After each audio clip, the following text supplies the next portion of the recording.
John, I'm not the best with water. I know I am not the first podcast host that has told you that, but I'm going to explain to you what I was doing at my last brewery. And I want you to tell me how broken I am as a person or as a brewer. Okay.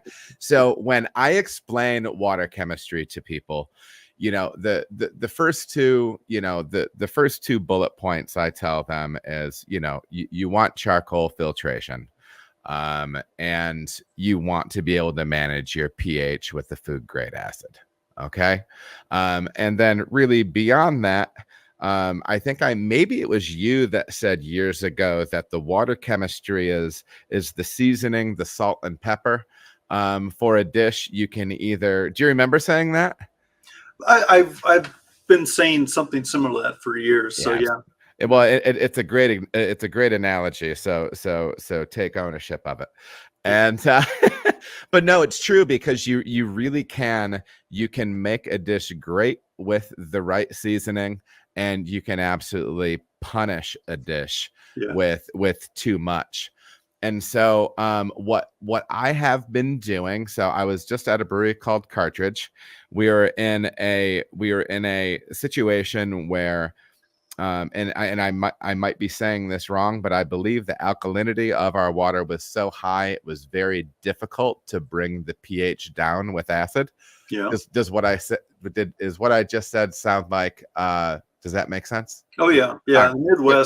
The Midwest has high alkalinity. Yeah. Yeah, it's wild. So anyhow, what I was doing is I was basically tracking that. I found that I was getting my best clarity using the Brew and Water software, and having a water readout from Ward's Labs.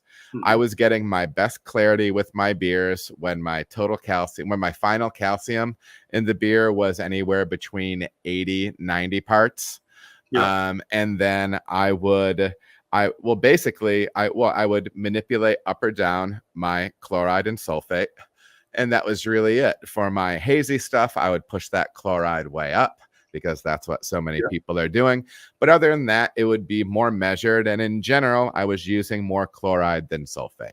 Okay. Yeah. And so it's a very simple approach. Does that sound like a reasonable ground floor? I don't have to understand anything about chemistry approach to water chemistry.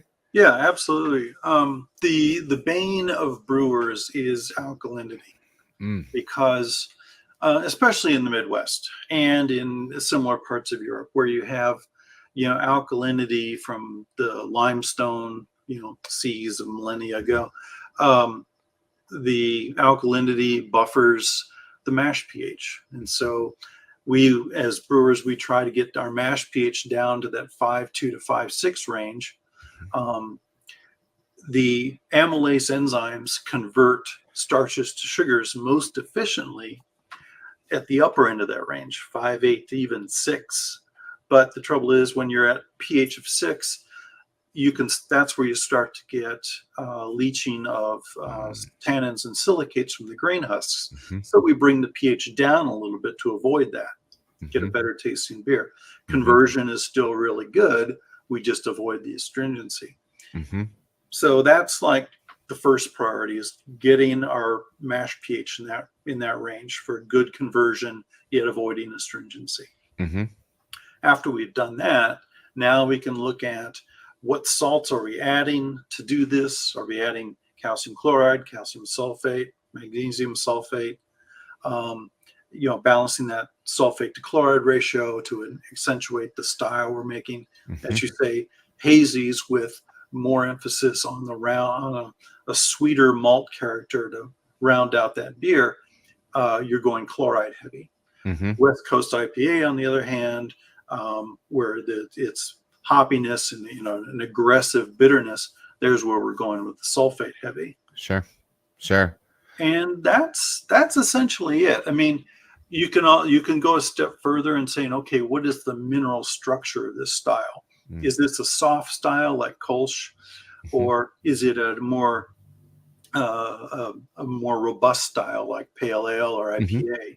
And how much salt, how much mineral character are we putting into that water to support those beer's flavors. That's Sure. what I call mineral structure.